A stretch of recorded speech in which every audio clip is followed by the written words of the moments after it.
Hi friends, ये environmental geography का दूसरा वीडियो है जिसमें मैंने इकोलॉजी और इकोसिस्टम को बताने की कोशिश की है। पहली वीडियो में मैंने इन्वायरमेंट ज्योग्राफी का नेचर, मीनिंग एंड स्कोप आपको बता दिया था। तो चलिए हम अपनी सेकेंड वीडियो स्टार्ट करते हैं। सबसे पहले हम ये जानेंगे कि इकोलॉजी क्या होता है। तो इकोलॉजी को हिंदी में पारिस्थितिकी कहते हैं और पारिस्थितिकी जीव विज्ञान की एक शाखा है। मतलब कि ये बायोलॉजी में इकोलॉजी जो है वो बायोलॉजी का एक पार्ट है। उस पार्ट के अंदर किसी जीव या समुदाय व उसके आसपास के मध्य जो पारस्परिक संबंध है उसी का अध्ययन परिस्थिति तंत्र के अंदर किया जाता है। मतलब जो हमारे आसपास के वातावरण जो है उसमें जितने भी जीव या उसका जो समुदाय है उसके मध्य जो संबंध हैं उन्हीं का अध्ययन जो होता है वो हम लोग इकोलॉजी या इकोसिस्टम के अंदर करते हैं। तो मैंने आपको यहाँ पे डायग्राम के थ्रू भी बताने की पूरी कोशिश की थी। जैसे यहाँ पे मैंने जीव लिख रखा था, वनस्पति, मृदा, जलवायु और जल। मतलब जीव जो होता है उसका संबंध जो होता है वो वनस्पति से भी होता है, मृदा से भी होता है, जलवायु से भी होता है और जल से भी होता है। तो चलिए हम इतना जानने से पहले सबसे पहले ये देखते हैं कि इकोलॉजी शब्द जो है वो कहाँ से आया है। तो इकोलॉजी शब्द जो है वो ओकियोलॉजी से बना हुआ है, जो कि ग्रीक भाषा के दो शब्दों से मिलकर इसका निर्माण हुआ है। पहला जो है ओकियोस और दूसरा जो है लॉक्स। ओकियोस का मतलब होता है हाउस ऑफ लिविंग और स्पेस और लॉक्स का मतलब होता है साइंस और स्टडी। हाउस ऑफ लिविंग को हिंदी में घर या आवास भी कहा जाता है और साइंस और स्टडी जो है उसको अध्ययन भी कहते हैं। तो इन दोनों का जो मतलब संपूर्ण अर्थ है उसका मतलब हुआ वातावरण के बीच एक सक्रिय संबंध। जो वातावरण के बीच सक्रिय संबंध होता है उसी को हम लोग इकोलॉजी कहते हैं। तो यहाँ पे मैंने एक डायग्राम बनाया है जिससे आपको समझने में थोड़ी सी आसानी हो। तो जलवायु जो है वो जंतु से संबंधित है, जंतु जो है वो जलवायु से भी संबंधित है, जंतु मृदा से संबंधित है, मृदा जंतु से संबंधित है, मृदा वनस्पति से संबंधित है और वनस्पति जो है वो मृदा से भी संबंधित है। तो इस डायग्राम में आप देख रहे होंगे कि ये चारों जो हैं वो एक दूसरे से पारस्परिक रूप से संबंधित हैं। तो जो इन दोनों का इन चारों का पारस्परिक रूप से जो संबंध है उसी को इकोलॉजी कहा जाता है। तो चलिए आगे बढ़ के देखते हैं इकोलॉजी के बारे में। इकोलॉजी शब्द का सर्वप्रथम प्रयोग जो था वो रेटर महोदय ने 1865 में किया था।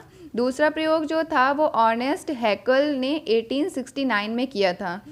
तो जो ये हमारा एक डायग्राम है, यहाँ पे मैंने अर्थ बनाया है। अर्थ के चारों साइड से ये जो है ये अर्थ के चारों साइड से इन्वायरमेंट टाइप में है, वातावरण है ये।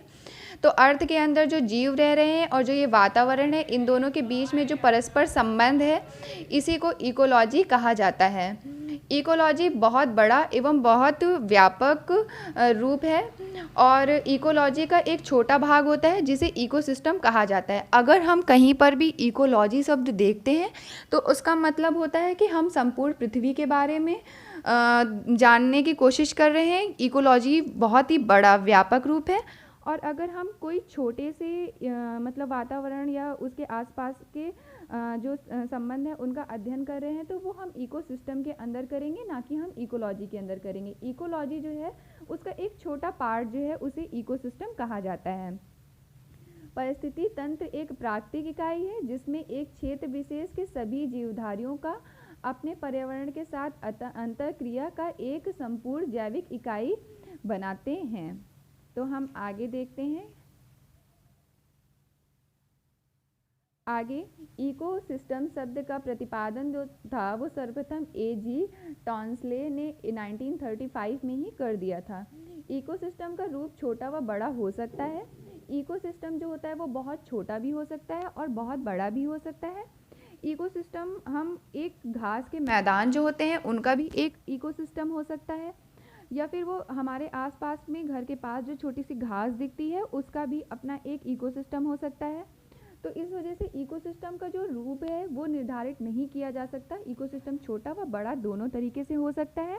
इसके विपरीत संपूर्ण पृथ्वी का एक ही परिस्थिति है, मतलब जो पूरी पृथ्वी का इकोलॉजी है वो एक ही है। इकोसिस्टम में भौगोलिक सीमा निश्चित होती है। इकोसिस्टम जो होता है उसमें हम भौगोलिक सीमा जो होती है उसका निर्धारण जो होता है वो पहले से कर रखे होते हैं। लेकिन जो इकोलॉजी है उसके मतलब लॉजी जो है उसके अंदर हम जो भौगोलिक सीमा होती है उसका निर्धारण पहले से नहीं करते हैं। इकोसिस्टम की अवधारणा जो है वो मतलब इकोसिस्टम से पहले आई थी। इसको जो अवधारणा है वो इकोसिस्टम के पहले ही आ गई थी। इकोसिस्टम की अगर हम विशेषताओं के बारे में बात करें तो इकोसिस्टम की निम्नलिखित विशेषताएं हैं। पहले क्या है कि इकोसिस्टम के लिए सुनिश्चित क्षेत्र होना चाहिए कि जैसे कि हम जानते हैं कि इकोलॉजी जो है वो संपूर्ण पृथ्वी का अध्ययन मतलब कराती है, लेकिन इकोसिस्टम जो है वो एक एरिया का मतलब अध्ययन कराता है। तो इसके लिए हमें पहले से ही क्षेत्र पता होना चाहिए कि हम किस क्षेत्र का अध्ययन कर रहे हैं। हम मरुस्थल की सीमित क्षेत्र का अध्ययन कर रहे हैं कि ये जल की बूंद जो होती है उतने भर का ही अध्ययन कर रहे हैं, या हम किसी घास मैदान का अध्ययन कर रहे हैं, या फिर हम समुद्र के पानी में इनका इकोसिस्टम जो है उसका अध्ययन कर रहे हैं। तो उसका एक निश्चित क्षेत्र होना चाहिए। दूसरा, कार्यशील क्षेत्र इकाई होनी चाहिए जिसमें जंतु एवं आजीविक क्षेत्र दोनों एक साथ मिलकर काम करें। मतलब जो मतलब हमारे जीवित एवं आजीवित घटक हैं ये दोनों साथ में मिलकर काम करने वाले होने चाहिए। एक खुला तंत्र है। इकोसिस्टम जो है वो हमारा एक खुला तंत्र है, जैसे कि इसमें लिखा है कि अंतर संबंध बनाने के लिए खुली आज़ादी होगी, वह किसी भी प्रकार के मानव हस्तक्षेप नहीं होगा। मतलब इकोसिस्टम जो होता है वहाँ पर किसी भी टाइप का मानव हस्तक्षेप नहीं होना चाहिए। अगर वहाँ पर मानवीय हस्तक्षेप हम देखते हैं तो वो एक मतलब वो इकोसिस्टम नहीं कहलाएगा। हम लोग इकोसिस्टम को कहीं ना कहीं मानव जो है वो उसको नुकसान पहुँचा देगा। आगे इसमें क्या होना चाहिए, इसमें अपनी उत्पादकता होनी चाहिए। चिड़ियाघर में बंद जानवर जो होते हैं वो उनको भोजन जो होता है प्राप्त होता है। तो जो इकोसिस्टम में लोग रह रहे होते हैं मतलब जो जानवर होते हैं उनको अपना खुद का खाना प्राप्त करना होता है, वो अपने खुद के तरीके से प्राप्त करें। हम मतलब जो चिड़ियाघर है उसमें रहने वाले जंतुओं को इकोसिस्टम का पार्ट नहीं मान सकते हैं। उनको इस वजह से नहीं मान सकते क्योंकि उनको खाना जो है वो खुद से मिल जा रहा है, वो किसी तरीके की मेहनत नहीं कर रहे हैं, तो वो इकोसिस्टम का पार्ट नहीं कहलाएंगे। उनका अपना उत्पादकता होनी चाहिए। अब इकोसिस्टम के 3 संगठक होते हैं। पहला जो होता है ऊर्जा होता है, दूसरा जैविक होता है, तीसरा अजैविक होता है। ये काफ़ी इम्पॉर्टेंट है, इसको मैं आपको एक और फ्लो डायग्राम के थ्रू समझाने की पूरी कोशिश कर रही हूँ। पहला जो होता है कि परिस्थिति तंत्र के जो हमारे घटक हैं वे जैविक घटक होते हैं और अजैविक घटक, ये दोनों मैंने यहाँ पे लिख रखा है। अजैविक घटक जो होता है उसे 3 टाइप में डिवाइड करते हैं। पहला जो होता है भौतिक घटक होता है, दूसरा जो होता है अकार्बनिक घटक और तीसरा कार्बनिक घटक। भौतिक घटक में हम सबसे पहले प्रकाश को शामिल करते हैं। प्रकाश सबसे इम्पॉर्टेंट घटक है। फिर तापमान, आर्द्रता, वायु दाब। स्थलकृतियाँ जो होती हैं वो 2 तरीके से होती हैं, कुछ ऊंचाईदार होती हैं और कुछ ढलान नुमा होती हैं। फिर वायु। अकार्बनिक जो होता है उसमें हम जल को शामिल करते हैं, मृदा को शामिल करते हैं, वायुमंडलीय गैस, खनिज, चट्टान, तत्व में जैसे हमारे मैग्नीशियम, कार्बन, इन सब को। वायुमंडलीय गैस में हमारी नाइट्रोजन, ऑक्सीजन, ये सब चीज़ें जो होती हैं इनको शामिल किया जाता है। जो कार्बनिक घटक हमारे होते हैं इसमें हम कार्बोहाइड्रेट, प्रोटीन, वाष्प, ह्यूमस तथा यूरिया जो होता है इनको शामिल करते हैं। जो जैविक घटक होते हैं उसमें हम लोग उत्पादक, उपभोक्ता और अपघटक, इन तीनों चीज़ों को शामिल किया जाता है। तो जैसे कि मैंने इसमें बताया कि 3 संगठक होते हैं, ऊर्जा, जैविक और अजैविक। ये तीनों संगठन के बिना जो है वो इकोसिस्टम नहीं चल सकता है। तो ये इकोसिस्टम के ये मान सकते हैं कि एक ऑटो के 3 पहिए हैं जो कि बहुत ही इम्पॉर्टेंट हैं।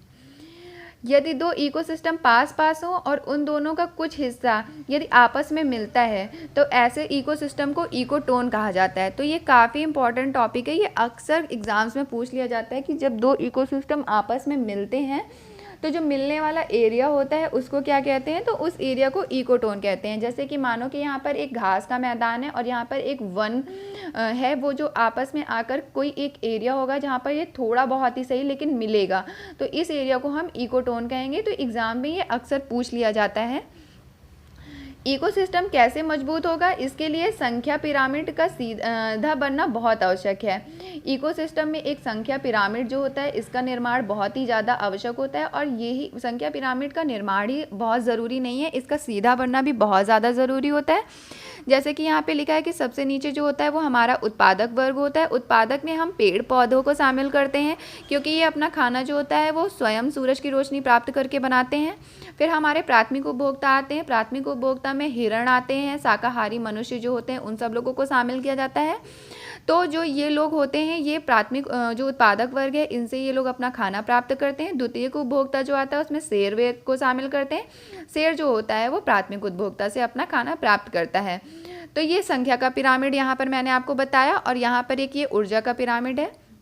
जो सूर्य से प्राप्त होने वाली ऊर्जा है, अगर हम ये माने कि ऊर्जा जो है वो उत्पादक वर्ग को 100% मिल रही है, तो ऊर्जा का प्रवाह जो होता है वो संख्या पिरामिड में एक चरण से दूसरे चरण में केवल 10% ही होता है।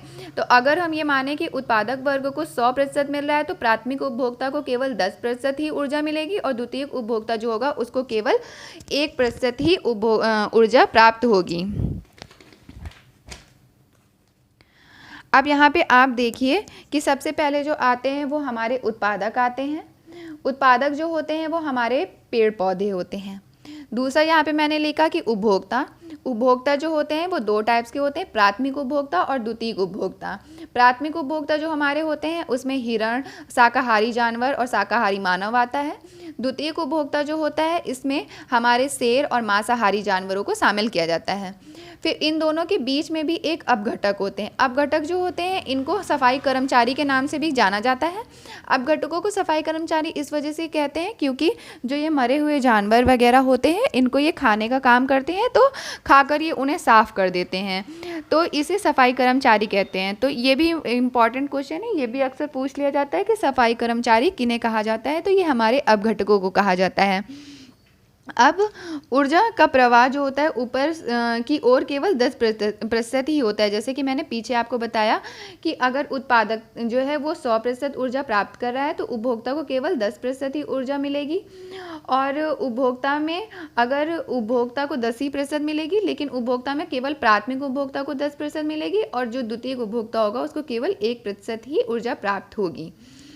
तो आप यहाँ पे देखिए कि यहाँ पे मैंने इकोसिस्टम आपको समझाने की कोशिश की है। इकोसिस्टम जो होता है वो 2 तरीके का होता है, पहला प्राकृतिक होता है, दूसरा जो होता है मानव द्वारा निर्मित होता है। इसको मैं आपको फिर से एक डायग्राम के थ्रू समझाने की कोशिश करती हूँ। इकोसिस्टम जो होता है वो मतलब यहाँ पर मैंने 3 पार्ट्स में डिवाइड कर दिया है। पहला स्थलीय है, दूसरा जलीय है, तीसरा जो मानवकृति है। स्थल में हम वन, घास के मैदान और मरुस्थल को शामिल करते हैं।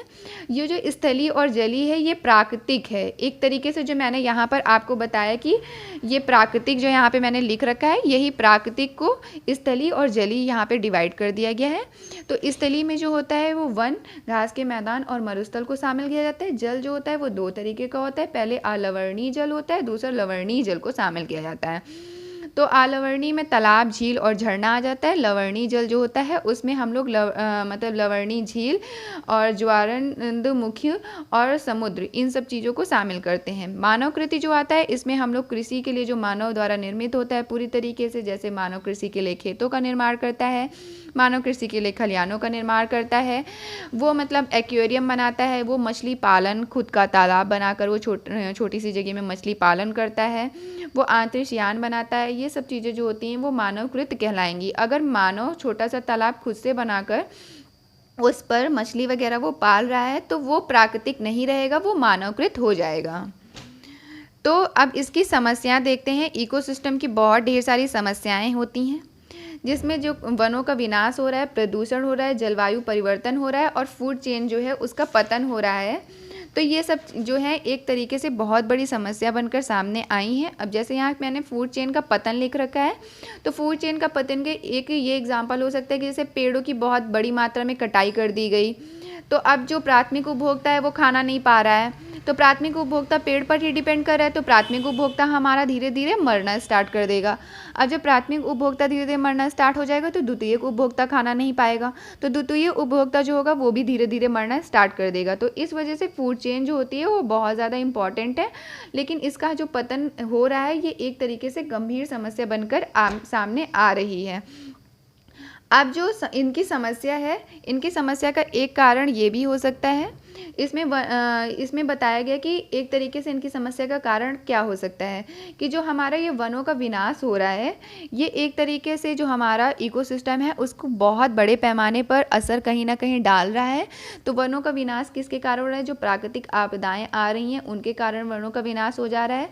वनों को चारागाह में परिवर्तित किया जा रहा है, जिसकी वजह से वनों का विनाश हो जा रहा है। अगर वहाँ पे बहुत ढेर सारे जानवर आएंगे जाएंगे तो जो वहाँ पर प्राकृतिक रूप से जो भी पेड़ पौधे उग रहे हैं वो नहीं उग पाएंगे और धीरे धीरे वहाँ पर वो ज़मीन जो होगी वो बंजर भूमि के रूप में परिवर्तित हो जाएगी। वन भूमि का कृषि भूमि में परिवर्तन, कुछ लोग वनों को काट कर कृषि भूमि बना रहे हैं तो वो भी झूम कृषि जो पहाड़ी इलाकों में की जा रही है वो भी इसका कारण है। वन अग्नि, वनों में जो अग्नि लग रही है, जैसे कि ऑस्ट्रेलिया और उत्तराखंड में अक्सर हमें अग्नि सुनने के लिए मिल जाती है कि वनों में अग्नि लग गई है, तो वो भी धीरे धीरे वनों का जो उन्मूलन हो रहा है उसका कारण बन रही है। औद्योगिक और व्यावसायिक उपयोग के लिए लकड़ी का कटान, जैसे कि हम देखते हैं कि लकड़ी के जो भी उद्योग हैं उनके लिए हम लकड़ी को बहुत बड़े पैमाने पे काट रहे हैं, वो भी कहीं ना कहीं वनमूलन के कारण है। शहरीकरण जो है वो भी वनमूलन का कहीं ना कहीं कारण है।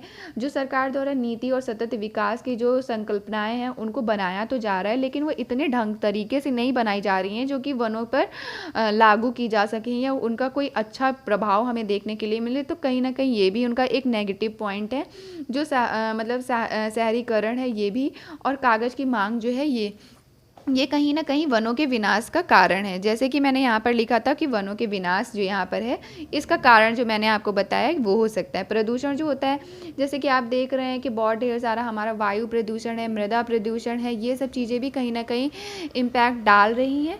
जैसे कि हम बहुत ढेर सारे केमिकल्स वगैरह को मृदा में ऐड कर रहे हैं, तो जो हमारे प्राथमिक उपभोक्ता हैं वो जब वो केमिकल फूड खाएंगे तो वो अपने आप मर जाएंगे। तो कहीं ना कहीं ये फूड चेन को बहुत ज़्यादा वो करेंगे। और जलवायु परिवर्तन जो ग्लोबल वार्मिंग वगैरह की वजह से जलवायु परिवर्तन हो रहा है, तो बहुत ढेर सारे जानवर ऐसे हैं या बहुत ढेर सारे पेड़ ऐसे हैं जो बहुत ज़्यादा टेम्परेचर में सर्वाइव नहीं कर सकते हैं, तो कहीं ना कहीं इनका भी पतन हो रहा है। तो आगे अब हम देखते हैं कि महासागर जो है वो सबसे बड़ा इकोसिस्टम है। अगर हम हमसे कोई ये क्वेश्चन पूछे कि सबसे बड़ा इकोसिस्टम कौन सा है, तो हम ये बताएंगे कि महासागर सबसे बड़ा इकोसिस्टम है। और हम ये भी बताने की पूरी कोशिश करेंगे कि महासागर जो होता है वो सबसे ज़्यादा स्थायी इकोसिस्टम भी होता है। तो जो इसमें बताया गया कि सर्वाहारी जो होता है वो सबसे ज़्यादा पोषण प्राप्त करता है। अब सर्वाहारी सबसे ज़्यादा पोषण क्यों प्राप्त करेगा? जैसे मैंने बताया कि सबसे नीचे उत्पादक होता है, फिर शाकाहारी होता है, फिर मांसाहारी होता है, फिर सर्वाहारी होता है। तो जो सर्वाहारी होता है वो मांसाहारी और शाकाहारी जो होते हैं इन दोनों को खाएगा तभी वो सर्वाहारी कहलाएगा, तो उसको सबसे ज़्यादा पोषण प्राप्त होगा। सभी परिस्थिति तंत्र में ऊर्जा का मूल स्रोत जो होता है वो सूर्य है। अगर हम ये पूछें कि ऊर्जा कहाँ से प्राप्त हो रही है, तो ऊर्जा सूर्य से प्राप्त हो रही है। तो सबसे ज़्यादा इंपॉर्टेंट रोल जो प्ले कर रहा है वो सूर्य प्ले कर रहा है। अगर सूर्य से ही ऊर्जा जो है वो हमारी पृथ्वी पर प्राप्त नहीं होगी तो हम ये कह सकते हैं कि ये जितना भी परिस्थिति तंत्र है ये किसी भी तरीके से सर्वाइव नहीं कर पाएगा, चाहे वो मरुस्थलीय हो, चाहे वो जलीय हो, चाहे वो महासागरीय हो, चाहे वो स्थलीय हो। कोई भी परिस्थिति तंत्र जो है वो बिना ऊर्जा के सर्वाइव नहीं कर सकता है। तो मैंने यहाँ पे एक छोटा सा डायग्राम बनाकर आपको लास्ट स्टेज पे समझाने की कोशिश करने जा रही हूँ। जैसे कि ये हमारे प्लांट हैं, प्लांट ये एक तरीके से हमारी फूड चेन टाइप में है। जैसे कि प्लांट होता है, प्लांट जो होता है उसको मतलब हार्बीवोरस जो हमारा मतलब रैबिट है, यहाँ पे रैबिट हमारा प्लांट खाता है। फिर यहाँ पे हम देखते हैं वुल्फ बना हुआ है, वुल्फ जो है हमारा वो रैबिट को खाएगा। फिर यहाँ पे डिकम्पोजर्स वगैरह हैं जिसमें कि हमने बनाया है कि एक ये केचुआ है, ये जो हमारा है मशरूम है, और ये हमारे बैक्टीरिया वायरस वगैरह हैं, ये सब ये लोग डिकम्पोजर खाते हैं। डिकम्पोजर खा के ये लोग कहीं ना कहीं CO2 रिलीज़ करते हैं। और यही जो होता है फूड चेन जो होता है इन्हीं तरीके से ये चलती रहती है। तो ये एक छोटा सा डायग्राम था। तो फ्रेंड्स ये मेरी वीडियो थी इकोसिस्टम और इकोलॉजी पर। प्लीज़ लाइक एंड सब्सक्राइब करिएगा। Thank you.